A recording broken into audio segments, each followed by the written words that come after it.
There's an irony here. There is? Mm-hmm. I got my brand new car the same week that you learned how to ride a bike. Before the catchphrases, the suspenders, and the cereal named after a fictional nerd, there was a show that nearly got canceled, featured a character who simply vanished without explanation, and had a star whose voice was permanently damaged by his own role. The secrets hiding behind this beloved TGIF staple are stranger than any of Urkel's gadgets. Here are 15 weird facts you didn't know about Family Matters. Fact 1. Urkel was only supposed to appear once. I have to. Laura's honor's been impugned by that pugnacious pile of putrid pond poop. When Family Matters first premiered on ABC in September of 1989, there was no Steve Urkel in the plans. The show was built around the Winslow family, a working-class black family living in Chicago, and the producers had every intention of keeping the focus there. Urkel was written as a one-time character for the 12th episode of Season 1, a nerdy neighbor boy who asks eldest daughter Laura to a school dance. He was supposed to walk in, make the audience laugh, and disappear forever, but that is not what happened.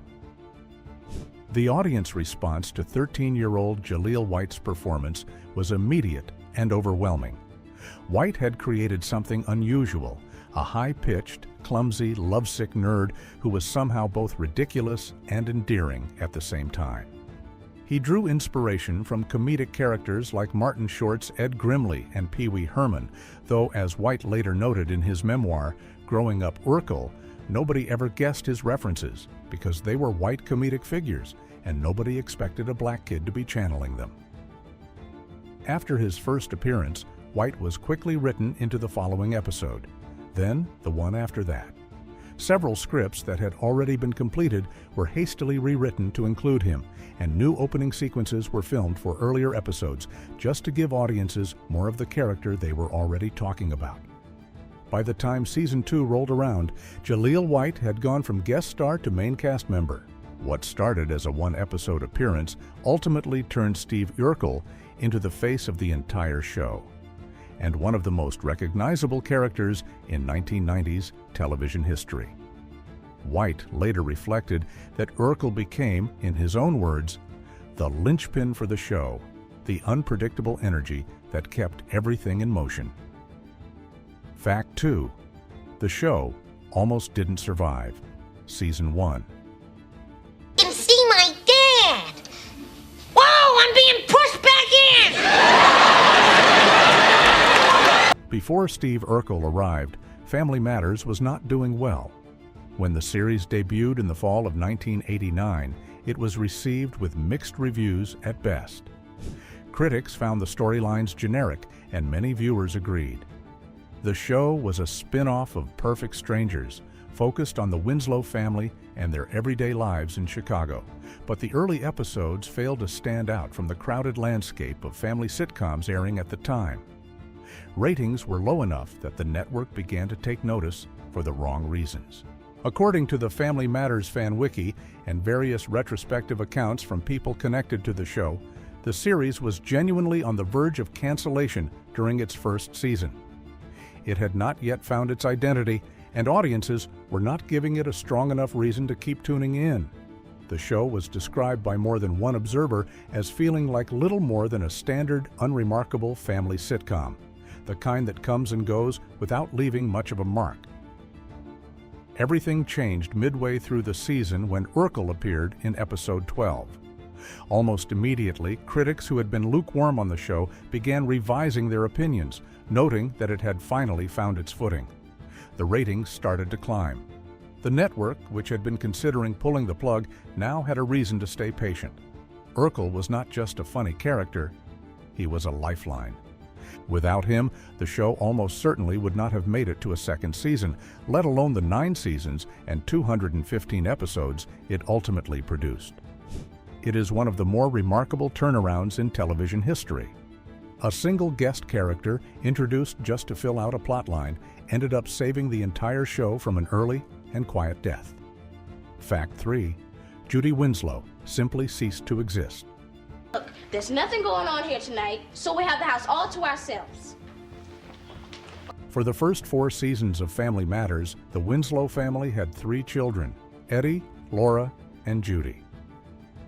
Judy was the youngest of the siblings, played by actress Jamie Foxworth, and while she was never the central focus of the show, she was a consistent presence in the household. Then, at the end of season 4, something strange happened. Judy Winslow walked upstairs, and the show simply never acknowledged her again. There was no explanation, no goodbye scene, no mention of where she went or what happened to her. One week she was part of the family, and the next week she was not, as if she had never existed at all. The other characters never brought her up. The writers never addressed the gap. Audiences were essentially left to pretend, along with the show, that Judy had never been there in the first place. Behind the scenes, Foxworth was let go from the series amid reported budget pressures, with producers reportedly deciding to free up resources to give more screen time to Steve Urkel, whose popularity had taken over the show. Foxworth later spoke about the experience in a 2017 interview, saying that the producers believed they could make the switch without anyone really noticing, as they had done with other shows before.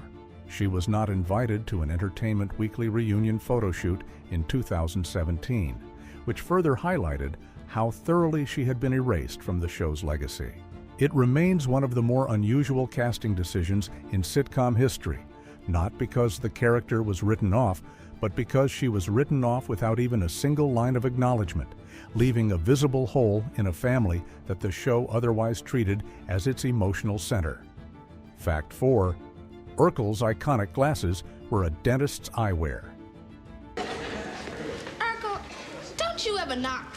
No, I don't like to disturb anyone. The oversized, thick-framed glasses that Steve Urkel wore throughout the entire run of Family Matters are one of the most recognizable props in 1990s television. But those glasses were never meant to be a costume choice. They were a last-minute accident that almost did not happen at all. When a young Jaleel White was preparing to audition for the role in 1989, he knew the character needed to look like the ultimate nerd. He went searching for classic, exaggerated nerd glasses and came up empty. The style he was looking for was difficult to find, and White was running out of time and options.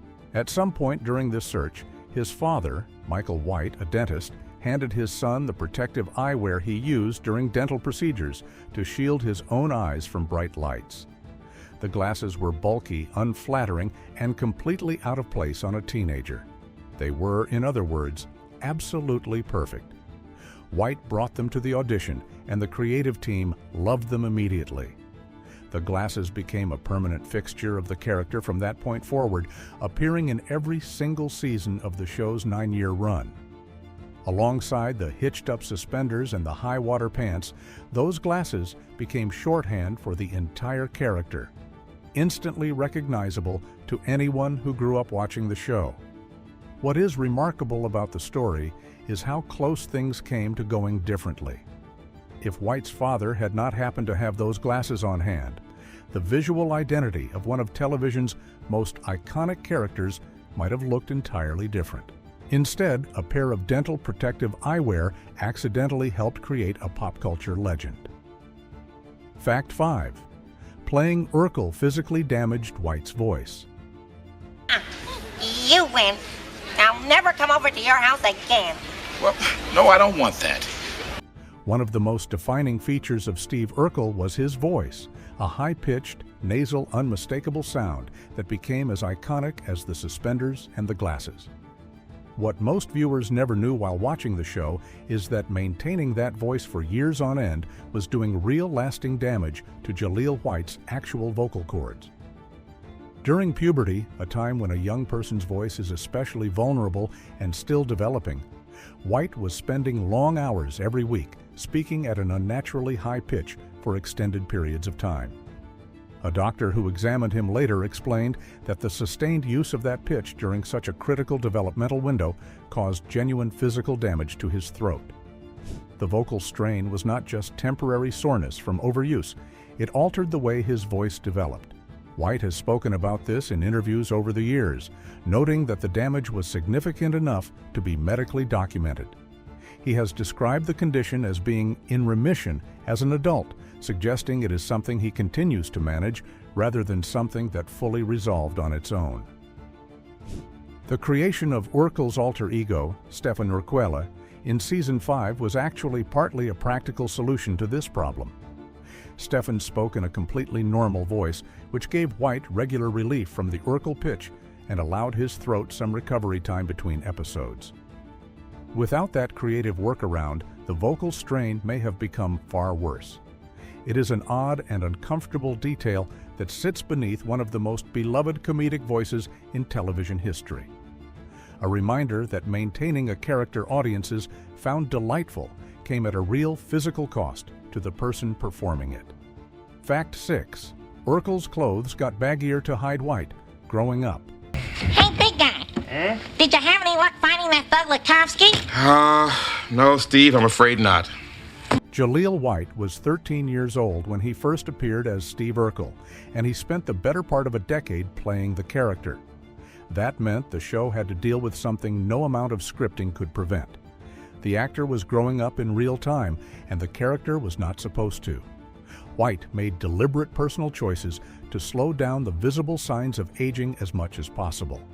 He avoided lifting weights so he would not develop a noticeably muscular build, and he shaved daily to keep the appearance of a younger face. These were real sacrifices he made to preserve the authenticity of a character who was supposed to remain a teenage nerd throughout the entire run of the show.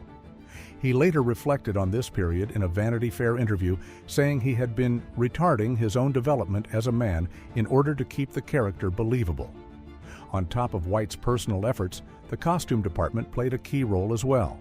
As White's frame naturally broadened during his teenage years and into early adulthood, the already comically oversized clothes that Urkel wore were made progressively baggier to conceal the physical changes happening underneath. What had started as an intentional costume choice, outrageous, ill-fitting clothes as a visual comedy device, gradually became a practical tool for keeping the illusion alive. By the later seasons, the combination of White's own restraint and the increasingly exaggerated wardrobe had kept the character's physical appearance consistent enough that most viewers never noticed the extent of what was being managed behind the scenes throughout the show's 9-year run. Fact 7. The theme song was changed after 5 episodes. Urkel, why don't you ever knock? Well, if I did, nobody would ever let me in. When Family Matters premiered in September of 1989, the show opened with one of the most beloved songs in American music history, Louis Armstrong's What a Wonderful World. It was a warm, nostalgic choice for a show about a loving, working-class family in Chicago, and Armstrong's gentle, gravelly voice fit the tone of the opening credits well. But the producers did not keep it for long. After just 5 episodes, the show quietly swapped the Armstrong recording out for an entirely new, original theme song called As Days Go By, written by Jesse Frederick, Bennett Salve, and Scott Rome, and performed by Frederick. The upbeat piano melody and optimistic lyrics that most people associate with Family Matters were not actually part of the show from the beginning. They were introduced in episode 6 and became the signature sound for the next several years. What makes this even more interesting is who wrote the replacement song. Jesse Frederick and his collaborators were also responsible for the theme songs of several other major shows in the same era, including Full House and Step by Step, both of which aired alongside Family Matters on ABC's Friday night lineup. The connection means that a single songwriter and his team were responsible for some of the most recognizable theme music of that entire generation of Friday night family television. As for What a Wonderful World, it was quietly retired to the pilot episode in syndicated reruns, where it remained the opening music for that one episode, even as the rest of the series played the Frederick theme. Most fans who grew up watching the show in syndication likely never heard the original opening at all. Fact 8. The real Steve Urkel had identity problems. Don't you think you ought to start calling me Mr. Winslow? Yeah, that's what my parents Herb and Diane tell me. The name Steve Urkel, spelled Urkel on the show, was not invented entirely from scratch. Family Matters co-creator Michael Warren named the character after a real person, his actual friend, a writer and director named Steve Urkel, spelled E-R-K-E-L. It was a small, friendly nod to someone Warren knew personally, the kind of inside reference that happens in television all the time and usually goes unnoticed. What Warren likely did not anticipate was just how enormous the character would become. By the early 1990s, Steve Urkel had exploded into a full-blown pop culture phenomenon. The character's catchphrases were everywhere. His merchandise was in stores across the country. His face was on cereal boxes. Urkel had become one of the most recognized names in American pop culture, and the show was airing in countries all around the world. For the real Steve Urkel, this created a genuinely strange and frustrating situation in everyday life. Every time he introduced himself, he was met with reactions tied to the television character. His own name, one he had carried his entire life before the show existed, had been essentially colonized by a fictional nerd in suspenders. Wikipedia's entry on the Steve Urkel character specifically notes that the real Urkel encountered difficulties using his own name as a direct result of the character's tremendous popularity during that period. It is the kind of unintended consequence that nobody could have predicted when a writer simply borrowed a friend's name for a character that was only supposed to appear in one episode. The ripple effects of that casual decision followed the real Steve Urkel for years. Fact 9. White played basketball with George Clooney between takes. I locked that door. You did. I took the liberty of making my own key. During the peak years of Family Matters in the early to mid-1990s, Jaleel White was not just filming a hit sitcom. He happened to be doing it right next to the set of one of the most talked about new dramas on television. Family Matters and ER were both being filmed at the same studio complex during overlapping production periods, which meant that cast members from both shows were regularly crossing paths between takes and during breaks. White and George Clooney, who was playing Dr. Doug Ross on ER at the time, took advantage of the proximity by regularly playing basketball against each other between their respective filming sessions. It is an unusual pairing, the teenage star of a Friday night family sitcom and the fast-rising leading man of a serious medical drama. But the shared studio location made it a natural, informal part of both of their days during that period. Clooney was in the process of becoming a major star during those same years, with ER launching his career to a level that would eventually take him to film work and global recognition. White, meanwhile, was navigating the particular pressures of being a teenage actor at the height of his fame, growing up in public while carrying the weight of an entire show's identity on his shoulders. The basketball games likely offered both of them a fairly normal way to decompress between the very different kinds of pressure each was dealing with on their respective sets.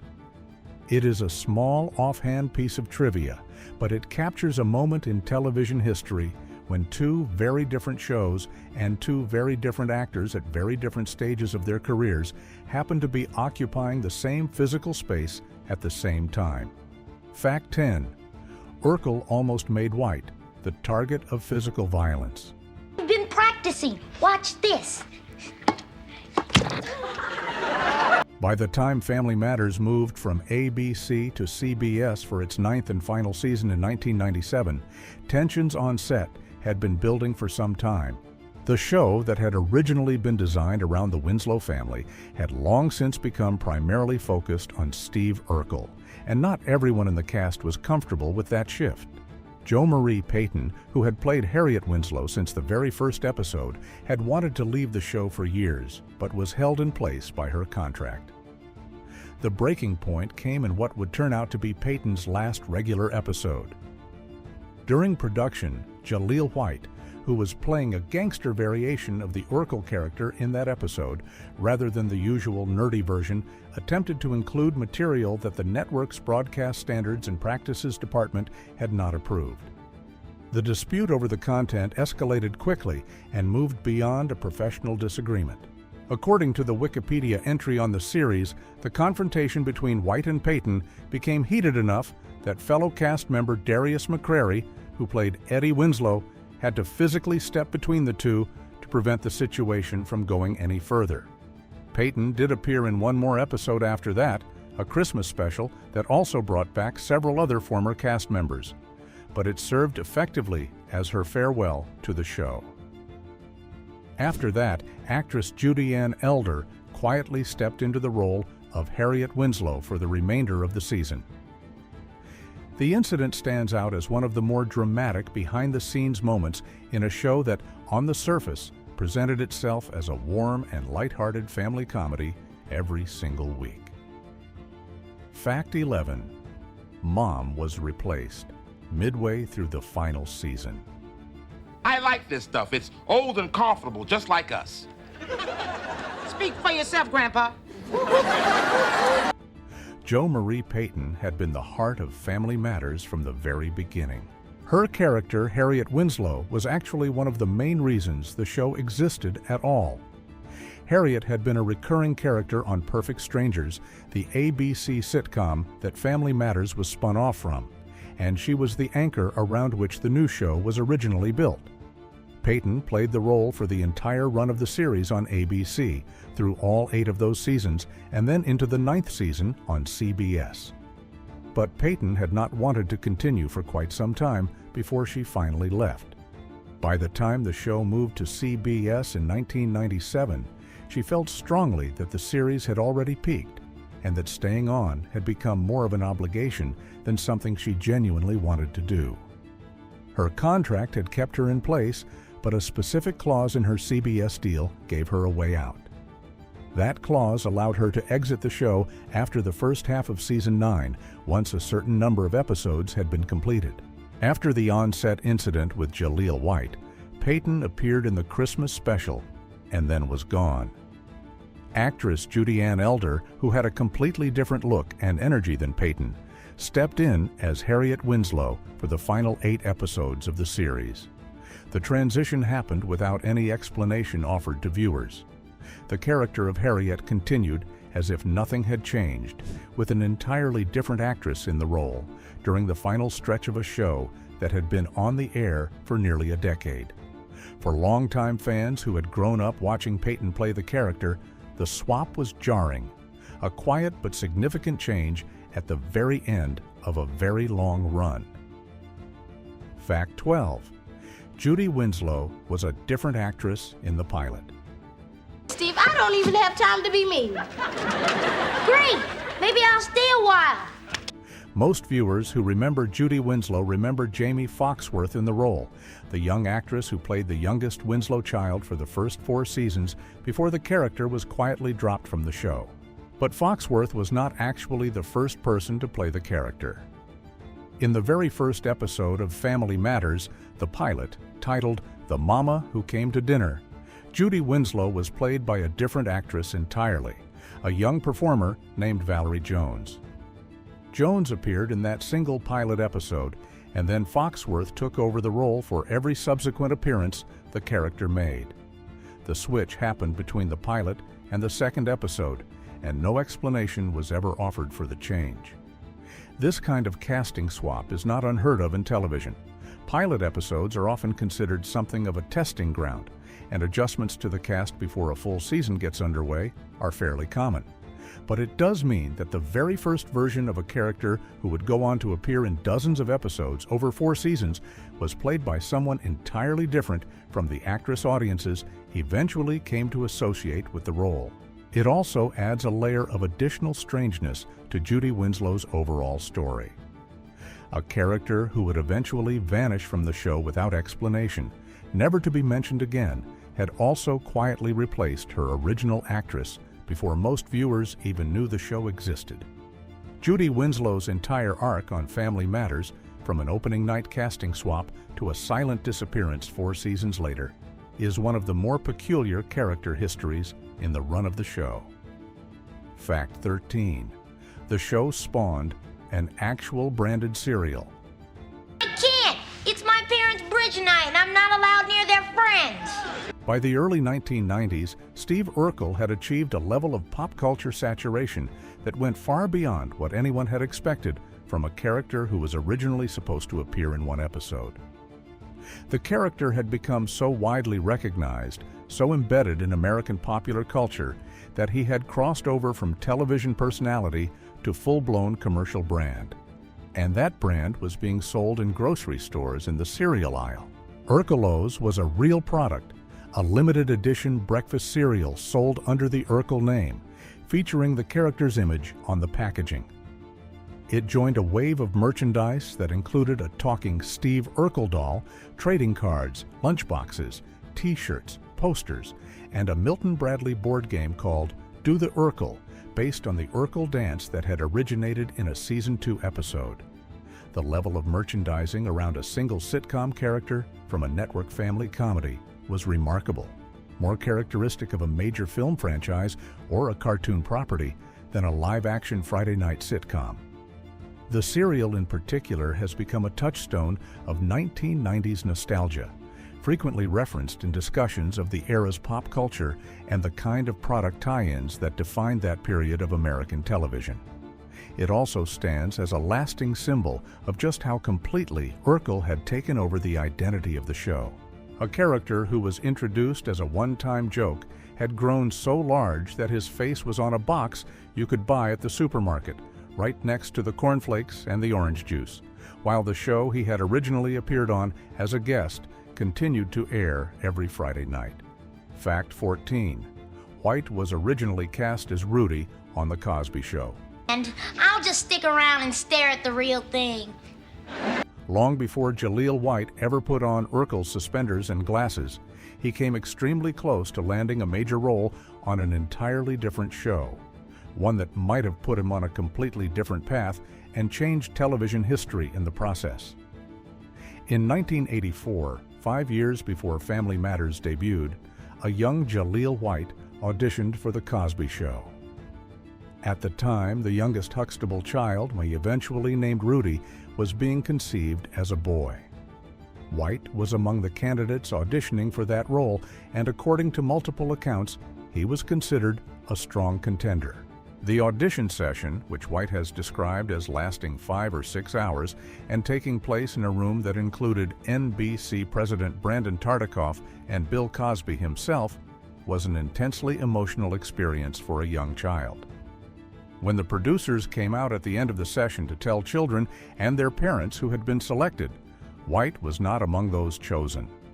He went home and cried, and his mother reportedly had to shake him and tell him that if he ever reacted that way to an audition again, she would pull him out of acting entirely. The reason White did not get the role was not about his performance. It was about a decision Bill Cosby made to change the character from a boy to a girl. That change opened the door for Kesha Knight Pulliam to audition and ultimately win the role that became one of her generation's most beloved childhood television characters. White later said that losing that audition was his tragic story, but also acknowledged that things working out the way they did was ultimately a good thing. It kept him available to walk into a Family Matters audition 5 years later and become Steve Urkel. Fact 15. CBS paid $40 million to steal the show and regretted it. You've come between me and the things that I love. In early 1997, something unusual happened in the television business. CBS made a move to actively pull 2 of ABC's most established Friday night properties away from the network, offering a deal worth $40 million to acquire the rights to both Family Matters and Step by Step. The goal was to use those 2 known quantities as the foundation of a brand new Friday night lineup that CBS was branding as the CBS Block Party, intended to go head-to-head against ABC's legendary TGIF lineup, which had defined Friday night family television for nearly a decade. It was a bold and expensive strategy, but it did not work. The companion show CBS, built around the 2 acquired sitcoms, was a series called Mego, and it collapsed quickly, canceled after just 6 weeks on the air. Without a strong third anchor for the lineup, the block struggled to establish itself as a real alternative to TGIF. Family Matters continued to air but was pushed into a weaker time slot, and the ratings that had already been declining in the final ABC seasons continued to fall. The network that had spent $40 million to acquire the show found itself with a series that was limping through its final episodes to relatively small audiences. Family Matters aired its last episode in July of 1998, ending its run not with the kind of celebratory send-off that long-running hits often receive, but quietly during the summer on a network that had badly miscalculated the value of what it was buying. The $40 million gamble produced one of the more notable misfires in the network television wars of the 1990s.